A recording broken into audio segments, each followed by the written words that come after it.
I hear it all the time from Christians. The Bible says it, I believe it, and that's all there is to it. But a recent debate between Alex O'Connor and Dinesh D'Souza proved once again that Christians don't even know the Bible they're arguing for. Okay. Luke says that after the birth of Jesus, the family fled to Egypt. Matthew says that they went to the Jerusalem temple. Are they both correct, or is one of them wrong? Who the heck cares? I mean, look, Well, I do. What you care about is not only trivial, but indicates a kind of unwillingness to try to get what the text is trying to I'll communicate. tell you why I don't think it's trivial.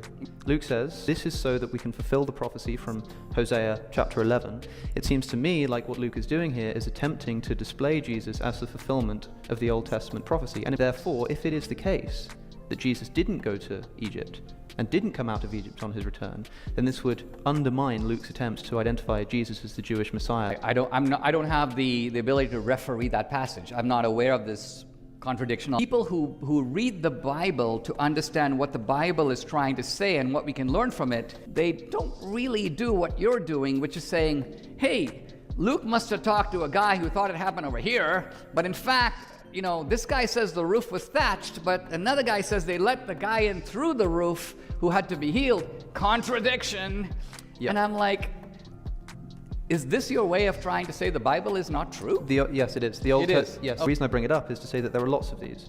And in each case, if we try to look at why they might be contradicting each other, the reasons I think we're given tell us that the historicity of this text should be in dispute. One of the biggest realizations of my journey of spirituality was this idea of an inerrant Bible written by the finger of God that floated down from heaven in a leather binding is total BS. It makes no sense and requires us to put aside our brain to accept it as reality. And Dinesh D'Souza didn't even know one of the most controversial contradictions in the New Testament even existed, much less knew how to explain that Matthew and Luke told different stories of Jesus' birth. I think the Bible's beautiful and wonderful, and there's wisdom to be had, but not when it's used in a way that is abusive, exclusive, and dissonant. I'm unconventional Pastor Paul. There's a spirituality not contained by the walls and shepherds of an American Christian church. Let's be on that emotional and spiritual well-being journey together.